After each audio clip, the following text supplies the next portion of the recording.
The rain had turned the road into Cold Hero to a ribbon of cold gray mud, and Dagon wanted no part of any of it.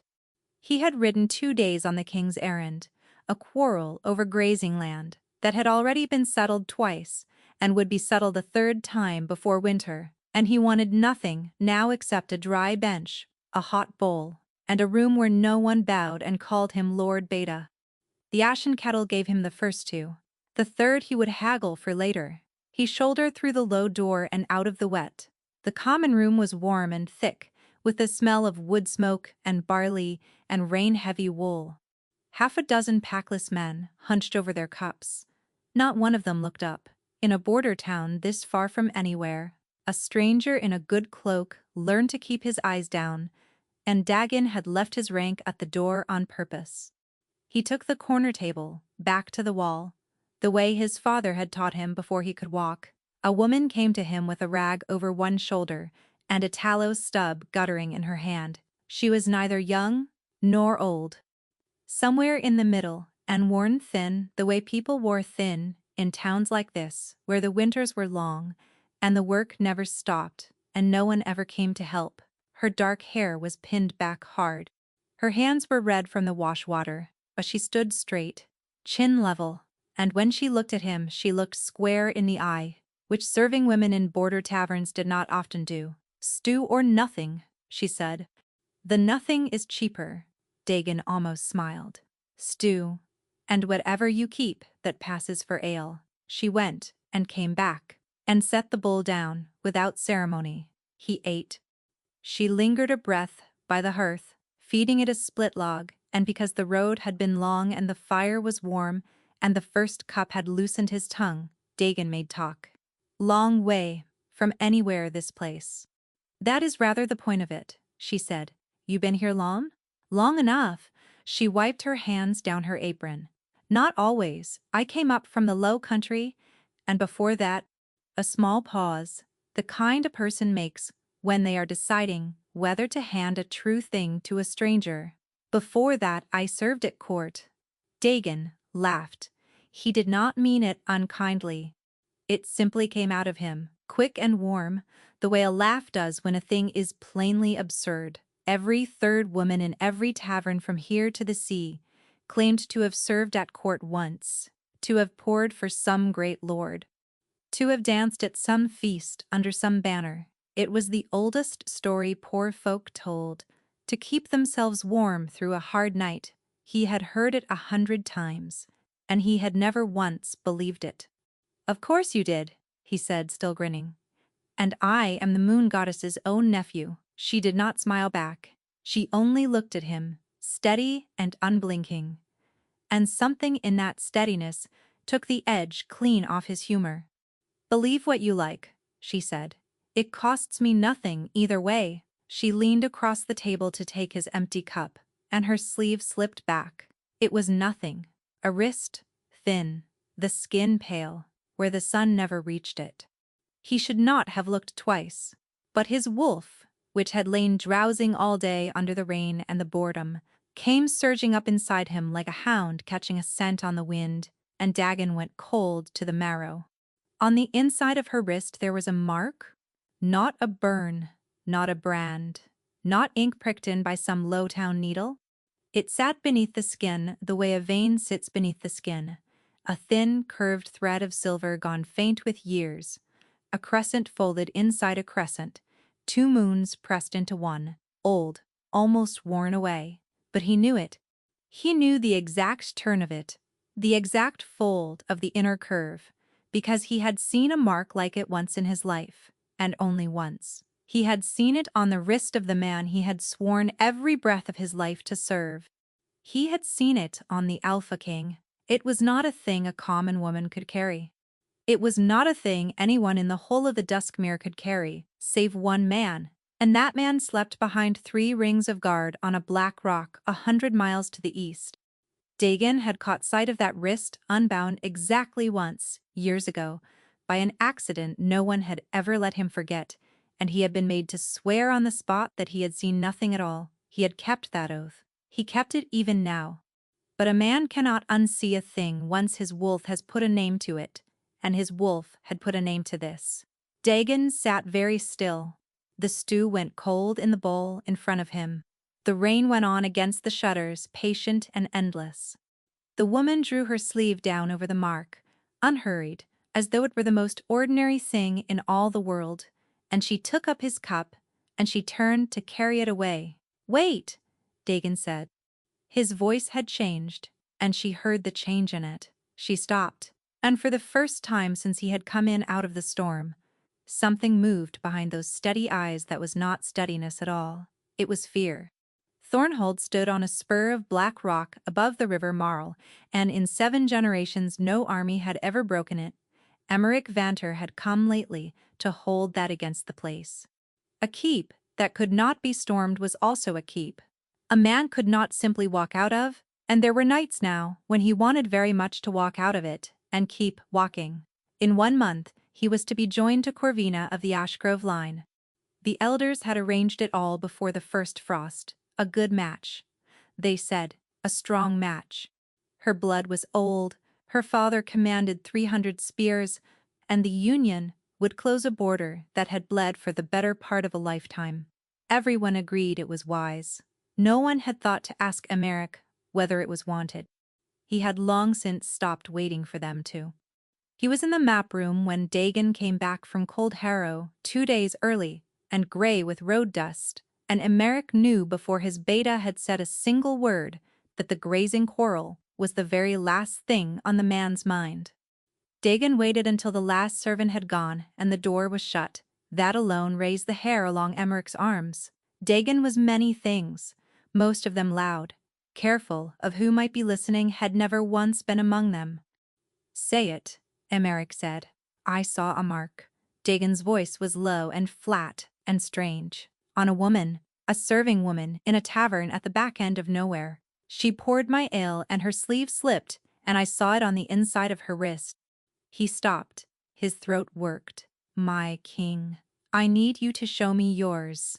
The room went very quiet. No one spoke of the scar. It was the one thing in all the long rule of House Vanter that was never spoken of. Emmerich had worn a band of dark leather over his left wrist since he was a young man, and the court had learned, the way a court learns everything, that the band was not to be remarked upon, and the wrist beneath it was not to be seen. For a long moment he did not move. Then he reached across and unbuckled the band, and laid his wrist, bare on the table between them, turned up to the candlelight. There, under the skin, faint as breath on cold glass, curved a thread of silver, a crescent folded inside a crescent. 2 moons pressed into one. Dagon looked at it for a long time. When he lifted his head, his face had lost its color. "It is the same," he said, "line for line, fold for fold. Hers is fainter, but it is the same mark, and I will swear that on my father's grave." Emmerich drew the band slowly back over his wrist. 7 years ago, he had fallen sick. That was the story. It was the only story he had ever been given. A fever had taken him in the spring of his 23rd year and held him through a whole season, and when at last it broke, he had lost the season entirely, the spring and half the summer both gone as cleanly as a page torn out of a book. The healers said such things happened when a fever burned that high. They said he was fortunate to have kept his wits at all. And when he woke with the silver curl already set into his wrist, they told him the fever had done it, that the body did strange things when it burned, and he had been too weak and too grateful to be breathing to ask them anything more. He had believed it for 7 years. He had believed it that very morning. He did not believe it now. "The old tellings speak of a mark like this," Dagon said carefully, as though the words themselves might bite him. "A binding the mother moon sets on 2 souls at once, 1 mark, split between them, half to each. It is only lore, nursery lore. But if there is any truth under it, then somewhere there walks a woman who carries the other half of your soul on her wrist." His jaw tightened, "and she has been pouring ale in a border town, while you made ready to wed another." Emmerich said nothing. His wolf, which had been a restless and unhappy thing for 7 long years without ever telling him why, had gone utterly still inside him, listening. waiting. He went that night to the solar, to his mother. Rosamond, Queen Regent of the Duskmere, sat at her needle by the fire, as she did every evening, silver hair coiled and pinned, back straight as a spear even now. She did not look up when he entered. "You never told me much of the year I was sick," Emeric said. "The fever? The season I lost. I have never asked. I am asking now." Her needle stopped. It was the smallest thing, a breath. A single stalled heartbeat between one stitch and the next. On any other woman he would not have marked it at all. But Rosamond forgot nothing, and faltered at nothing, and he had watched her hold her face still through war and famine and the burying of his father, and he had never in his life seen that needle stop. Then it moved again, smooth as still water, as though it had never paused. "There is nothing to tell," she said. "You were ill. You nearly died. I sat with you every night, and I prayed, and the goddess was kind, and you lived. I do not care to remember it, Emeric, and I cannot think why you would want to." She drew the thread through. "Some seasons are better left buried." He stood watching her a moment longer. His mother, who forgot nothing, had suddenly forgotten a very great deal. "Send riders to Coldharrow at first light," he said. "There is a woman at the Ashen Kettle. I want her brought to Thornhold, unharmed, untouched. Bring her to me, and no one else." That night, he could not sleep. He lay in the dark with the rain walking soft across the roof, and somewhere past the middle of the night the old scar beneath the leather band began, very faintly, to grow warm, then warmer. He unbuckled the band with fingers that would not hold steady, and in the black of his chamber he watched the thin silver thread on his wrist wake after 7 dead years and begin, softly, to shine, as though far out in the dark and the rain someone had finally spoken his name. They brought her in on the 3rd day, and she gave the riders no trouble at all, and she gave them no name. Emeric had her placed high in the east tower, in a warded room, with a fire and a good bed and a lock on the outside of the door. Not a cell. He had told himself it was not a cell 3 times on the stair, and by the top of the stair he still did not believe it. He went to her at dusk. She stood at the narrow window, with her back to the door, watching the road that ran west out of the valley, the one road that led away from Thornhold, and back toward the low country, and the border and everything she had lost. She did not turn. When the bolt drew back, she did not turn when he crossed the room. "They tell me you will not give your name," he said. They did not ask kindly. "I am asking." She turned then, and Emeric, who had faced down warlords and robe packs and his own council with a level brow, felt something in his chest lurch sideways at the look on her face. It was not fear. It was not the wide-eyed terror a border serving woman ought to wear before the Alpha King who had dragged her from her home. It was not awe, and it was not pleading, and it was not even anger, exactly, though anger was surely part of it. It was hatred, old hatred, the kind that is not made in a moment, but built, brick by patient brick, across years of nights. It was personal. It was aimed at him and at no one else alive, and it fit her face so perfectly that he understood at once she had worn it a long, long time. "Linnea," she said, giving him the name like she was throwing it at his feet. "There. Now you have it. Was it worth the horses?" His wolf strained toward her so hard he had to plant his feet. "You look at me," he said slowly, "as though I have wronged you." Something crossed her face at that. Not softening. Worse than softening. A kind of stunned disgust, the look a person gives you when you deny a thing so plain that the denial is its own cruelty. "Do not," she said, very quiet, "pretend you do not know me. Whatever else you are, I did not think you a coward. I have never seen you before in my life." She flinched as though he had struck her. "You said those words to me once," she said. "Nearly those very words, on the morning you rode away.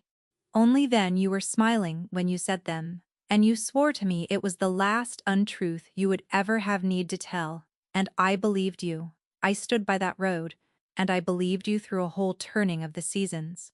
Her voice never rose, and that was the worst of it, that she could say a thing like that without her voice rising at all.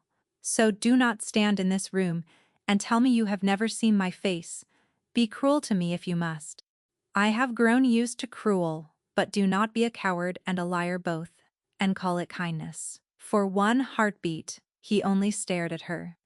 Then she laughed, short and broken and entirely without warmth, and turned back to her window, and would not say another word, no matter what he asked or how he asked it, until at last he left her there, watching the road in the failing light.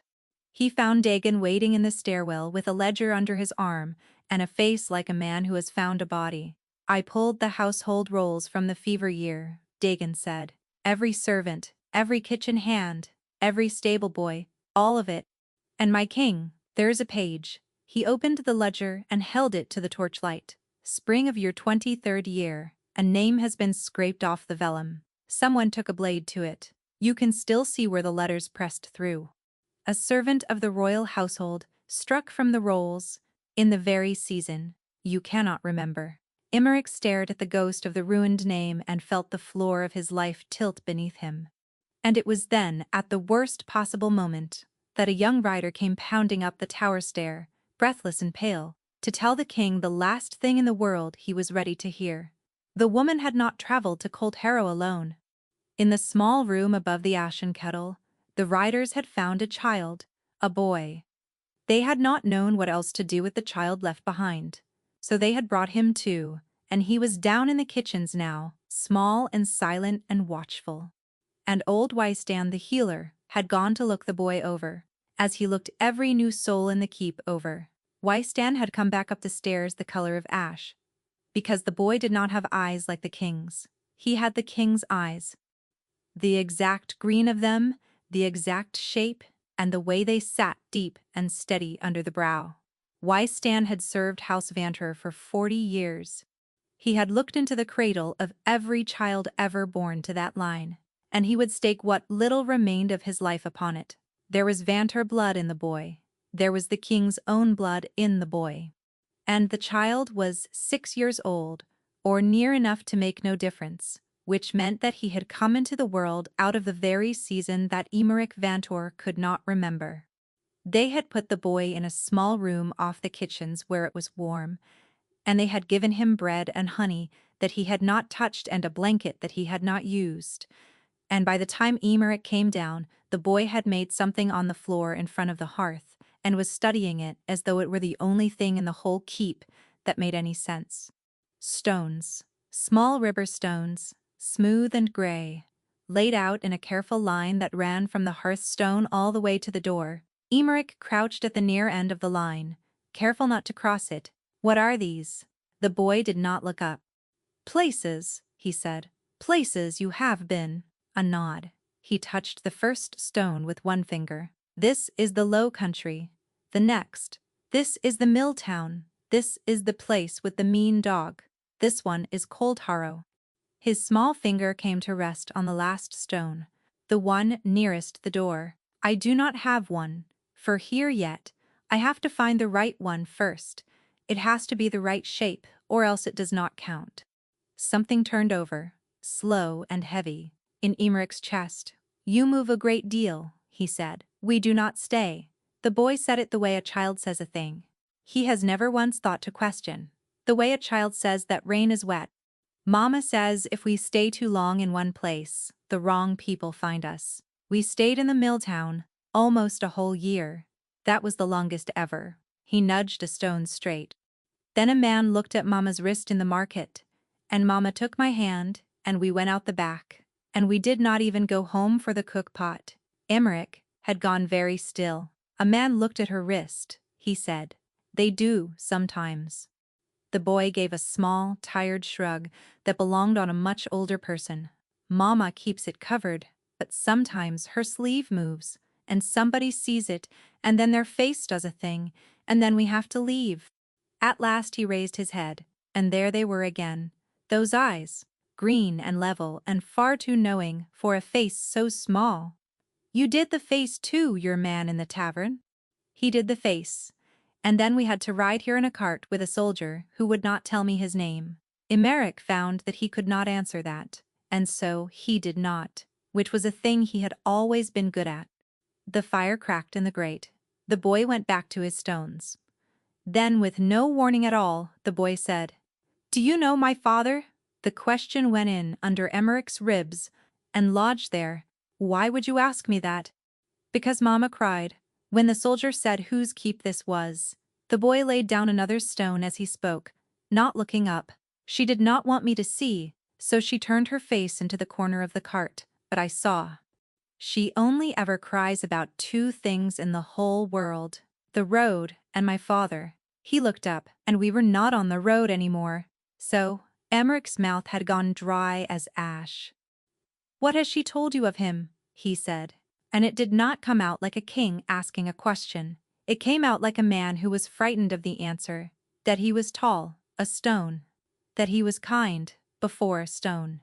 That he made her a promise beside a road, one time, and that a promise is the one thing in the world you are never ever allowed to break, not for anything. The boy frowned down at his line of stones, checking the spacing of them. And that he did not break it. Mama always says that part twice, so I will not forget it. He did not break it. Somebody broke it for him. He looked up, puzzled and trusting, and terrible all at once. But I do not understand that part yet. How can a person break your promise for you? The room tilted on its edge. Rain. The smell of wet earth and bruised green leaves. A laugh, low and warm and close against his ear. A woman's hand folded inside his own, and his own voice saying words he could not quite hear, and moonlight pouring down silver and cool through a roof of moving branches. Then it was gone. All of it. Torn away between one breath and the next, and Emeric found himself down on one knee, on the kitchen floor, with his heart hammering against his ribs, and no memory whatsoever of having knelt. The boy watched him without the least surprise, as though grown men dropped to their knees in front of him, every day of the week. "You did a face again," Bram said softly, "a new one this time." He tilted his head to one side, considering the king, the way he considered his stones. "Mama does that exact face too. She does it right before she remembers that she is sad." After that, Emeric did not sleep. Every time his eyes fell shut, the fragments came hunting him, never whole, never enough to hold. Rain on a low roof. The warm weight of a small hand closed around two of his fingers. Half a low country cradle tune, with the words worn off it. A dirt road, going white under a full moon. And always at the ragged edge of it, that laugh he would have crossed the duskmere on foot to hear again, and could not, to save his life, place. He began to go up to the tower, not to question her, he had given that up. He went and he sat, and mostly neither of them spoke, and the quiet between them was the strangest thing he had ever known. It was not the quiet of strangers. It was the quiet of two people who had once had everything to say to each other and been robbed of the years in which to say it. Once, not thinking, he hummed, only a few notes of it. The worn smooth cradle tune out of the ragged edge of his dreams. Linnea went white to the lips. "Where did you hear that?" she whispered. "I do not know," he said.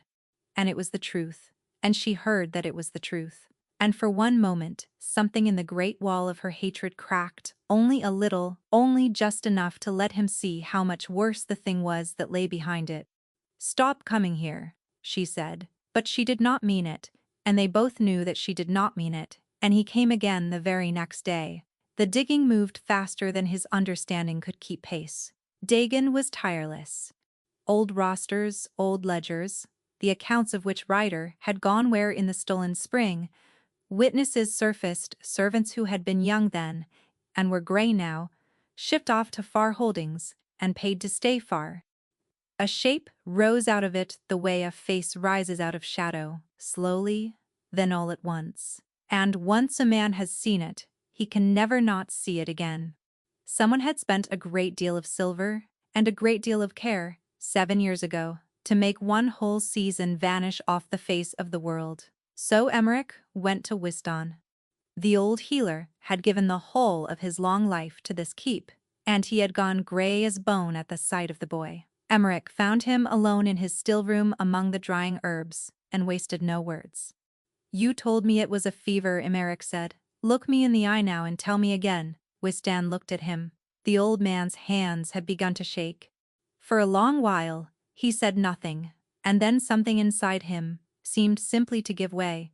Some beam that had held up a heavy roof for 7 long years and could bear the weight of it not one day more. And then the rest of it came pouring out of him like floodwater through a broken wall.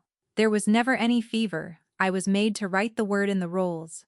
I was made to say it to you, morning upon morning, until you believed it, because a lie told often enough becomes a memory, and a memory hardens into truth." His eyes had filled. "You were not sick, my king.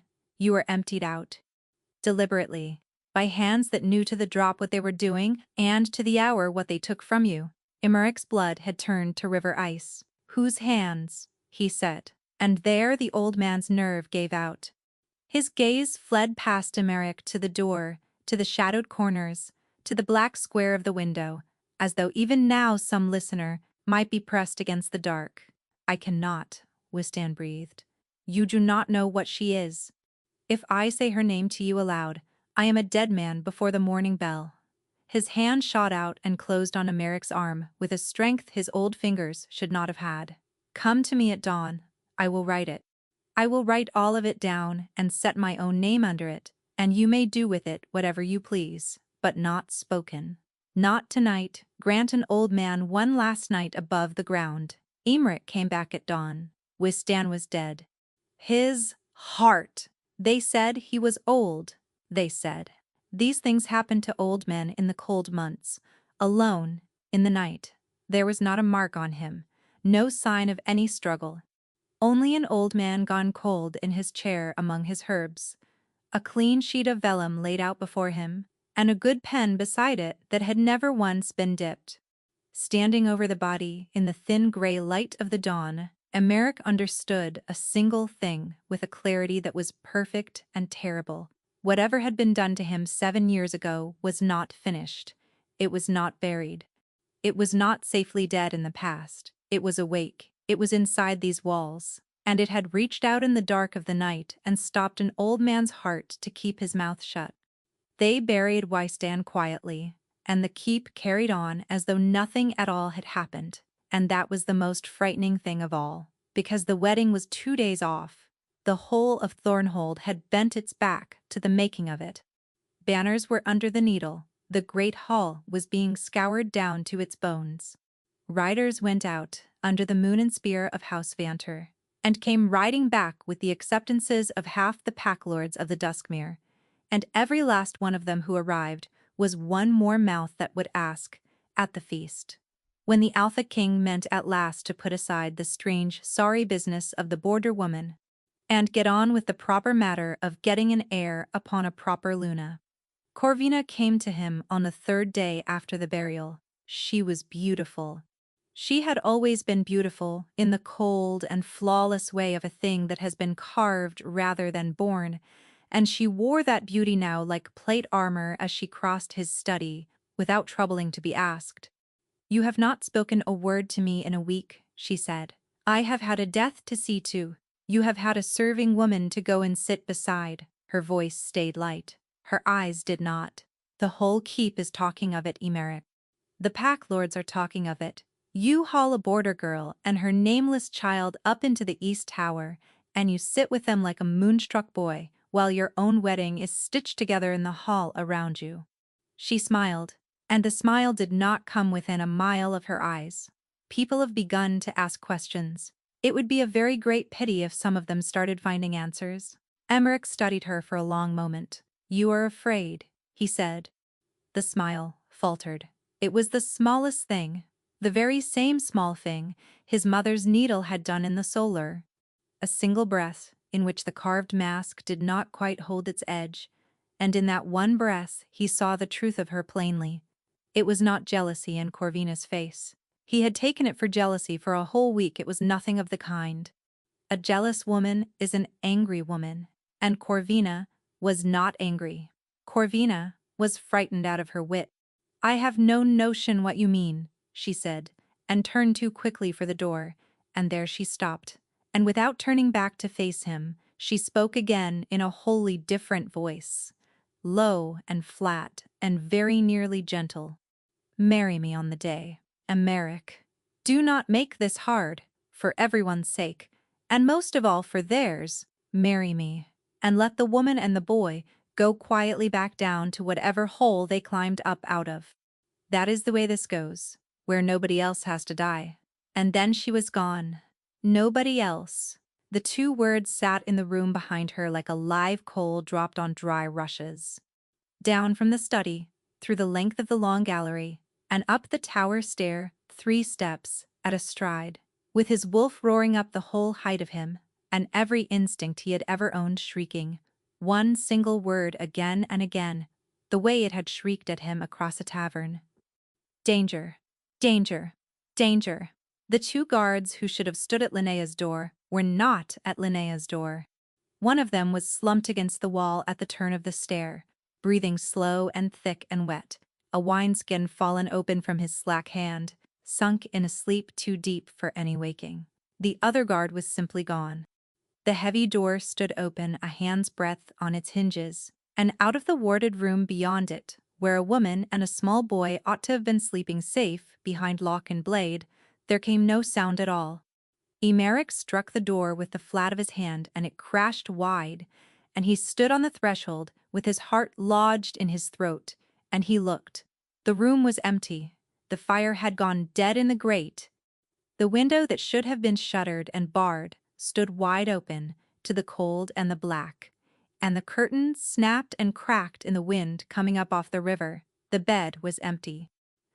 The chair beside the window, where she sat every evening watching the one road out, was empty. And on the bare boards, in the very middle of the floor, all alone, there lay a single small gray river stone, of the kind a child might carry in his pocket to mark a place that he had been. Linnea and the boy were gone. The open window gave onto a servant's stair that had not been walked in a lifetime, and down that stair, and out through a postern gate whose old lock had been oiled fresh within the week. Emmerich read the whole cowardly route of it in a single breath, and he was through the gate and into the black before Dagon had reached the foot of the tower. His wolf had the trail, not her scent. Deeper than any scent. The mark on his wrist had come fully awake the instant the room showed empty, and it burned there now like a coal laid against the skin, and it pulled west, toward the one road out of the valley. The road she had watched from her chair every evening, the road she had waited beside for a year without ever once stopping. He did not ask himself how he knew. He had stopped asking himself anything.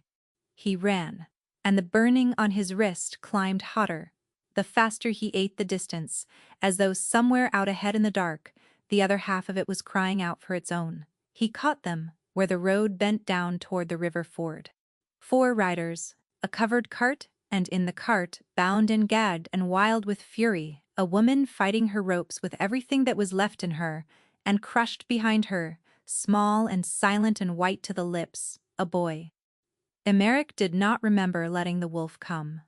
One moment, he was a man running, and the next, he was something with the moon riding its back, and murder sitting cold in its heart. And the hirelings who had taken good coin to make a woman and a child vanish learned, far too late, exactly whose mate they had put their hands upon. It did not take long. When it was finished and Dagon came pounding up the road with the guard strung out behind him, and the last rider still breathing had crashed off into the trees, rather than face the thing snarling over the cart, Emmerich came back into his own skin. He climbed onto the boards. He cut the ropes from her wrists with hands that would not hold still. Linnea tore the gag from her own mouth. She did not thank him. She reached for the boy first, always the boy first, and folded him in against her body and set herself between him and the whole wide, dangerous world. And only when the child was safe did she lift her face to Emmerich at all.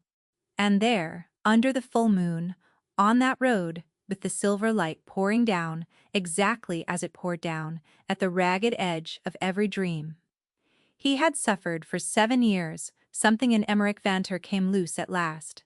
It was not everything, it was one thing, one whole and unbroken thing, rising up out of the black water where it had been held under all this time. He remembered this road. Not this bend of it. A different stretch, years gone, in a warmer season. He remembered standing on a road much like this one, beneath a moon, exactly like this one, with this woman's face turned up toward his, younger then, unlined by the running and the grief and the years. He remembered his own hands closing around both of hers. He remembered the weight of what he had felt, the certainty and the terror and the joy all braided together, and he remembered that he had made her a promise there that he had meant with the whole of his life. He remembered making the promise. Emmerich made a sound he had never made before, and went down on his knees in the cold mud of the road in front of her, and the memory came pouring through the crack like light through a door pushed open the width of one finger, far too bright to look at, and nowhere near wide enough. "I remember this road," he said. The voice did not sound like his own. "I remember your hands in mine. I remember that I promised you something, and that I meant it more than I have ever meant anything. I cannot see your whole face in it yet. I cannot hear the words I said, but it is there, and it is true, and it happened, and I have spent 7 years calling it a fever." He looked up at her, wrecked to the foundations. "It was you. It was always you. In the name of the goddess, what did they do to me?" Linnea stared down at him. For 7 years she had built her hatred, one stone at a time, and it had kept her upright, and it had carried her from town to town with a child on her hip and a name she could never say aloud. Now she stood on a dark road and watched the Alpha King kneel in the mud and beg the night to give him back his own stolen life, and the very first stone of that long wall shifted and came loose. She did not forgive him. It was far too soon and far too much for anything as simple as that, but she reached down, slow, the way a person reaches for a hurt animal, and she took hold of his wrist, the marked one, and turned it up to the light of the moon. And her own sleeve slid back, and the 2 marks, the 2 halves of one broken sigil, came within a hand's breadth of one another for the first time in 7 years. They both felt it coming. Her eyes went wide. His breath stopped in his chest. The silver in both their wrists flared at once, bright and sudden as struck iron, and the light of it lit the underside of her jaw, and the tear tracks on the boy's face, and the black trunks of the trees along the road. And the burning became something else, something vast, something that ran up the length of Emmerich's arm and into the center of his chest, and closed a hand around the locked door of everything he had lost. Then their wrists touched. The world did not shatter. For the first time in 7 years, the world came back together. It came all at once the way the tide comes back into a footprint, pressed in the sand, filling every hollow that had been carved out of him, and Emmerich knelt in the mud, with his wrist sealed against hers, and remembered the whole of his stolen life inside the space of one held breath. He remembered Thornhold in a summer 7 years gone, himself, young and newly crowned and sick past bearing, of the court and its endless careful lies. And a maid in the east passages, with ink on her fingers and a book hidden in her apron, and no fear of him at all, none, not a scrap of it, which no one else in the whole of the keep had dared to show him, since the crown came down onto his head. He remembered learning her name, Linnea. He remembered inventing reasons to walk the east passages. He remembered the low country cradle tune she hummed over the wash-water without knowing she did it. He remembered the first time he made her laugh, and how the sound of it undid something in him that the crown had bound up tight. He remembered the things he told her, that he had never told a living soul, sitting on the cold stone of the river stair, with the whole keep asleep above them, that he had never wanted the crown, that he was afraid of the men who had handed it to him, that some mornings the weight of the realm sat on his chest so hard he could not draw a breath, and that she was the one room in the whole of his life where he was allowed to set it down.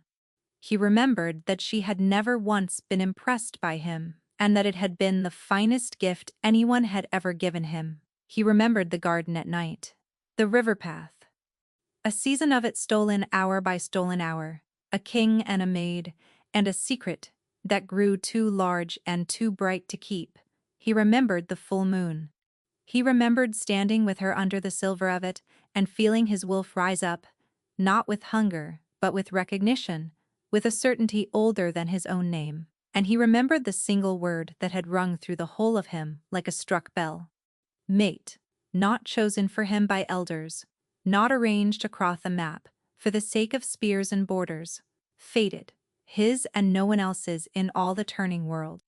And he remembered the mark waking on her wrist that night, the doubled crescent, and he remembered the answering fire as its twin burned itself into his own skin, one sigil split between two souls half to each, exactly as the old telling said.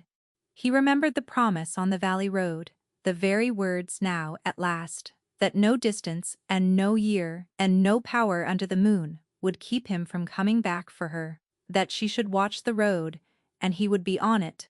And then he remembered going to his mother. He remembered standing before Rosamond glad as he had never been glad, and telling her he had found his fated mate, and that he meant to make a maid his Luna, and that the elders and the packlords and the whole cold machinery of the court could learn to live with it. He remembered speaking Linnea's name, and he remembered his mother, going still, not angry.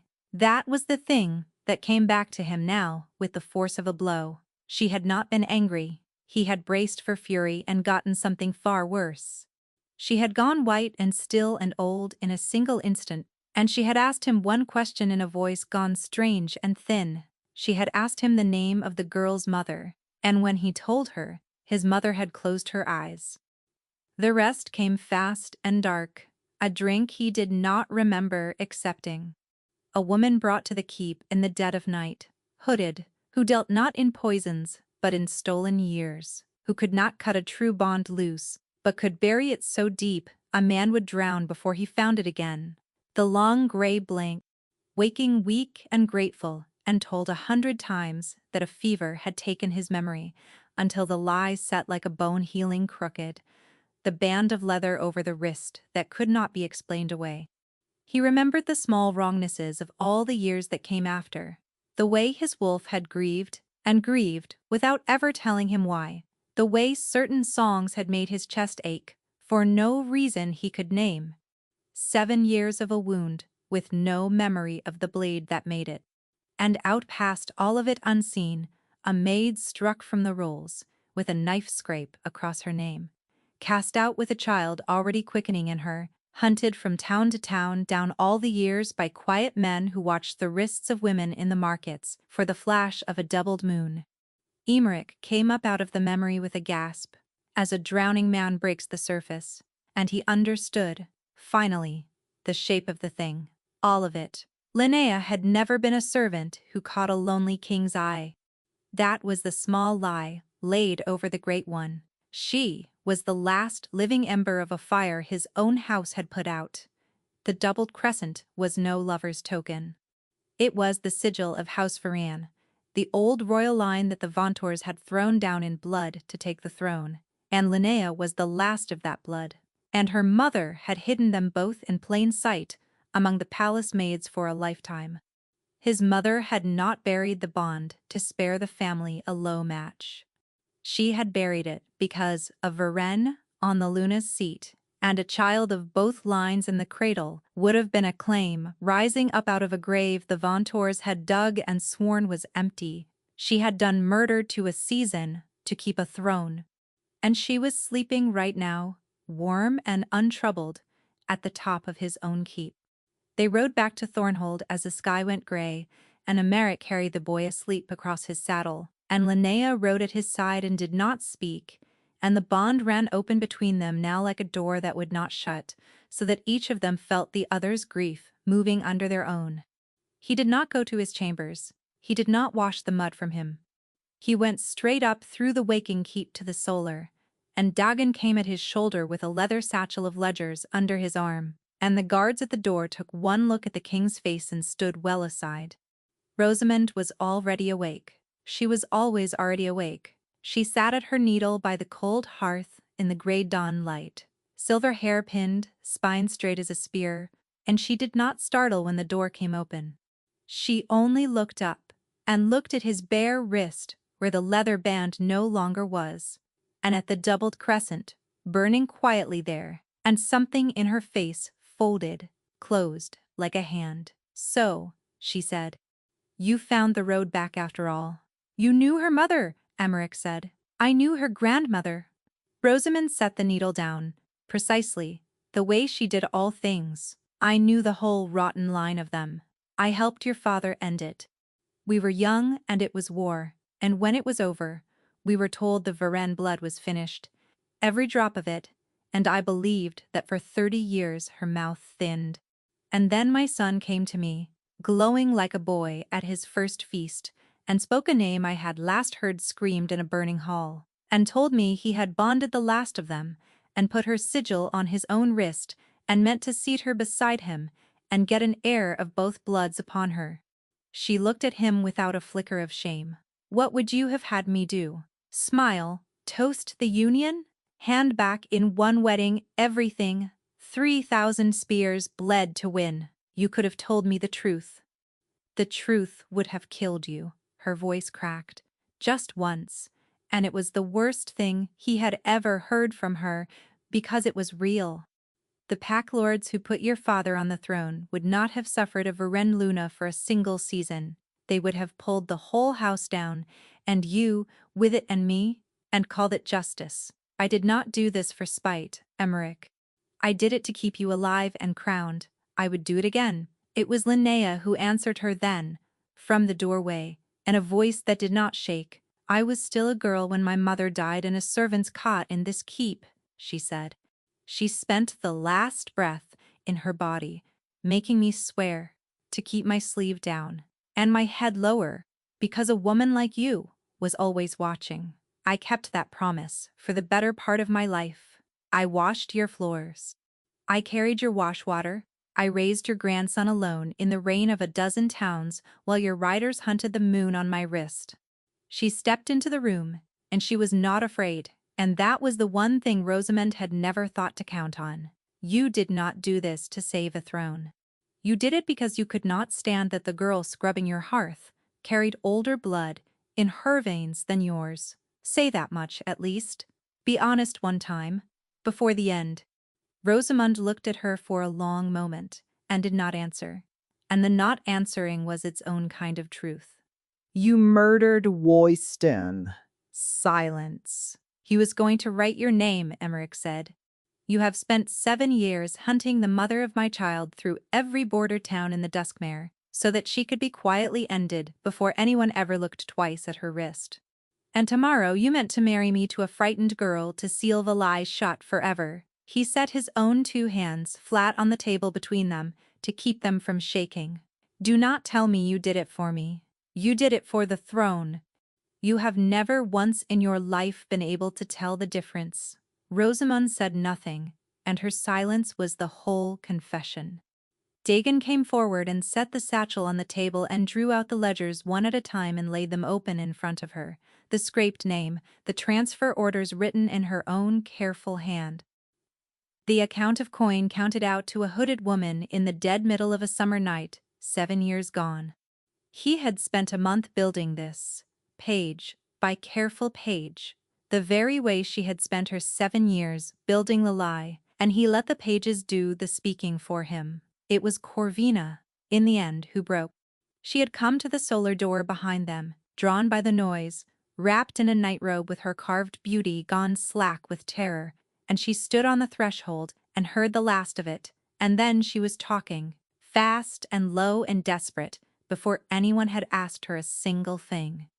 She had known, not everything, enough. Rosamond had come to her house 2 years past with the offer of the crown and the price of her silence. And Corvina's father was deep in debt, and deeper in fear, and she had taken the bargain and asked no questions she did not want the answers to. She had never given an order, she had only looked away, over and over, from a woman and a child she knew were being hunted, because looking away was the price of a throne. I did not want anyone to die, she said, weeping now, ruined. I only wanted to be queen. I told myself they were only being sent away. I told myself. Emmerich looked at the two of them. The architect and the coward, his mother, who felt no shame, and the girl, who felt nothing but. The pack lords arrived tonight, he said quietly. All of them, for a wedding. Something cold and clear was settling over him. The calm that comes after the worst of a storm has already broken. Good. Let them come. The great hall of Thornhold had not held so many in a generation. Every packlord of the Dustmere had come, and their shield wives, and their heirs, and the elders in their grey, and the whole shining weight of the realm was packed shoulder to shoulder beneath the banners to see their Alpha King take a proper Luna at last, and put the strange sorry rumors of the autumn to rest. Corvina stood in silver at the foot of the dais, pale as milk. Rosamond sat in the high seat of the Queen Mother, composed, waiting, and certain even now that her son would do the wise and living thing because he always had. The head elder raised his staff for silence, and got it, and opened his mouth to begin the rite. There will be no wedding, Emmerich said. The words went out across the hall and struck it dumb. He came down the dais slowly, and he was not dressed as a bridegroom. He was dressed for a hunt, in dark leather, and he held up his bare left wrist so that the nearest lords could see the silver burning on it, and a low sound moved through the crowd like wind through standing grain, because there was not a wolf in that hall who did not know a bond mark when the moon showed it to them. 7 years ago, he said, and his voice carried to the back wall without his ever raising it. I was robbed, not of gold, of a season of my own life, and of the memory of the woman fate had bound to me, and of the first 6 years of my own son. It was done inside these walls. It was done with a bought severer, and a false word written in the household rolls, and an old healer's silence bought first with fear and paid off, 3 nights ago, with his life. The hall erupted. He let it. He weighted it down. The woman I was bound to did not run from a scandal, he went on, when he could. She ran from a knife. She has been hunted the length of this realm, because of the mark on her wrist, and I will show you now why that mark was worth a murder. He put out his hand, and Linnea came out of the shadow at the side of the hall, and she was not dressed as a servant either. She wore plain dark wool, and she held her chin level, exactly as she had held it in a border tavern before a laughing stranger, and she walked the length of that silent hall with the boy's hand in hers, and turned her wrist up beside the king's. 2 halves of one sigil, the doubled crescent, the moon within the moon. Somewhere among the elders, an old voice said, cracked and carrying, "That is the Varenne mark," and the hall came apart a second time, louder, because the oldest of them remembered, and the rest had grown up on the story. "The last of House Varenne," Emmerich said, over the noise, "has been washing cups in a tavern at the edge of my kingdom, while the woman who ordered her line into a grave sat at the head of my table and called it love."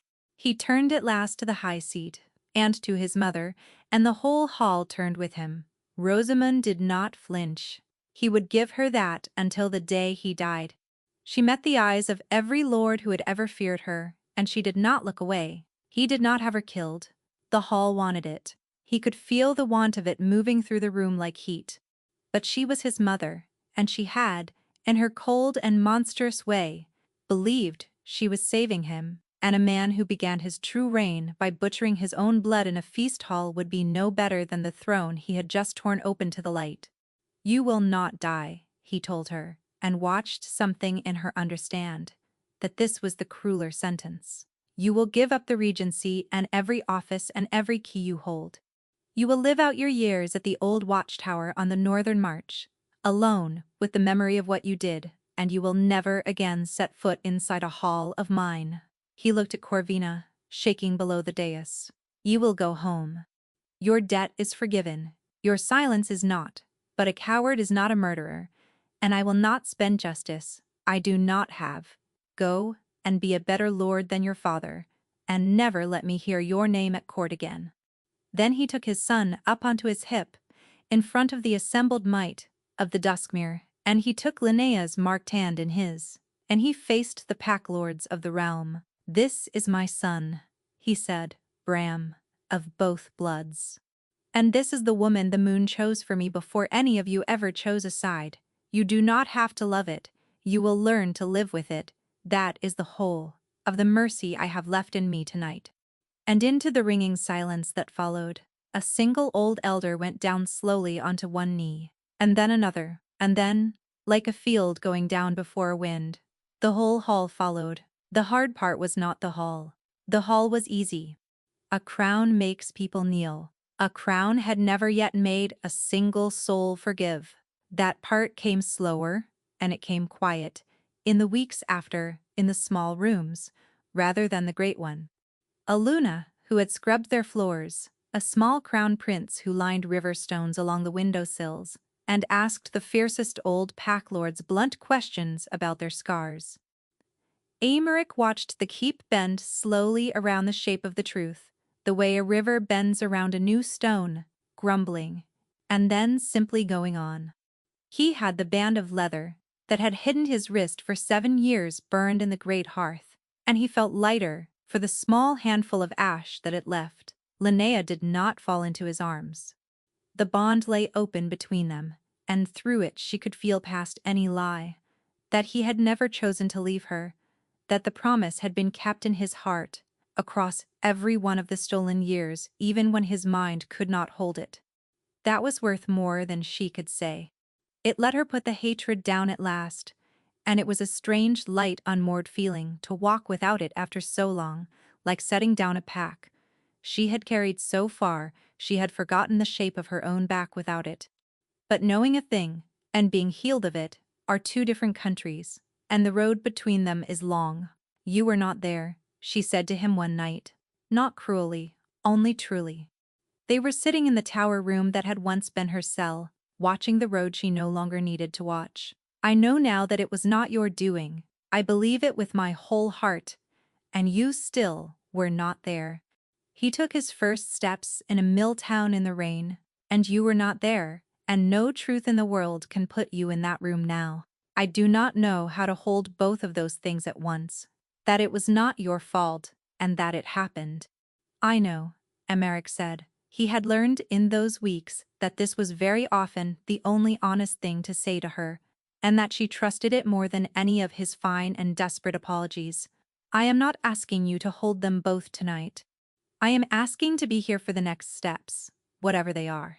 However late I am. She did not answer that in words. But after a while, her hand found his in the dark, over the 2 halves of the mark, and that was an answer of a kind, and he had learned to be grateful for the answers of a kind. Another night, she gave him more than an answer of a kind. He asks after you now, she said out of a long quiet. When you are not in the room, he never used to ask after anyone. For 6 years it was only the 2 of us, and he learned not to want things, because a thing that is wanted can be taken away. And now he wants you to be there, when he wakes in the morning. Her voice went rough at the edges.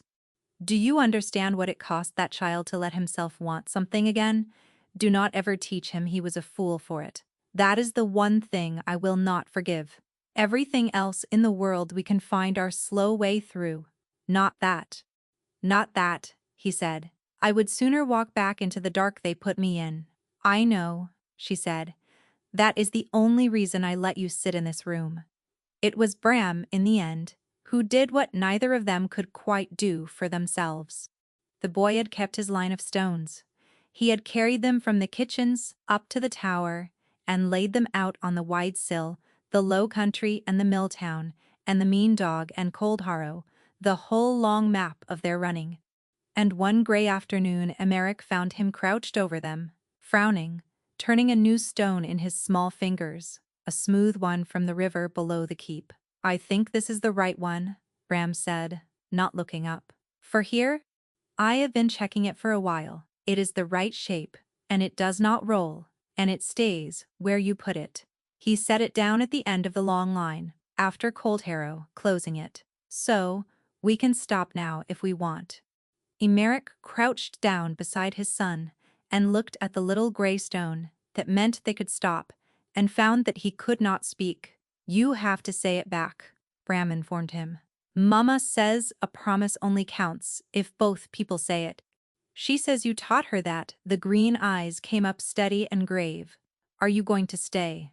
You have to actually say it, out loud, or it does not count. I am going to stay, Emeric said, when he could. Out loud. I promise, and I am going to keep this one where you can watch me do it, every day, for the rest of my life. Bram nodded, satisfied, as though a large and important matter had finally been set in order, and went back to straightening his stones. Then he stopped and picked the new river stone up off the sill and pressed it into Emeric's palm and folded the king's fingers shut over it. You keep this one, he said, so you always remember which promise it is. And he went back to his line, humming the worn, low-country tune under his breath, without the least idea that he was doing it, the same way his mother always had. And in the doorway behind them, Linnea stood with her hand pressed over the silver on her wrist, and she was crying, and, for the first time in 7 long years, not one of the tears was bitter. Thank you for staying with me all the way to the end of this one, and for letting Emeric and Linnea and small brave Bram keep you company for a while. Stories like theirs are the reason I do this, and there is no version of that road home that works without you walking it alongside them. If the last of that broken sigil coming back together moved you even half as much as it moved me to tell it, then do me one small kindness before you go. Tap that like button and subscribe if you have not yet, and ring the bell so the moon herself could not keep the next tale from finding you. And here is the part I look forward to most. Tell me down in the comments where you are listening from tonight. The town, the country, the quiet corner of the world where your own road has brought you. I read every last one of them, and it never stops, amazing me how far and wide this little family of ours reaches, under the same bright moon. Until the next story finds you, be gentle with yourselves, keep your own promises where you can see them, and may the moon light every road that leads you home.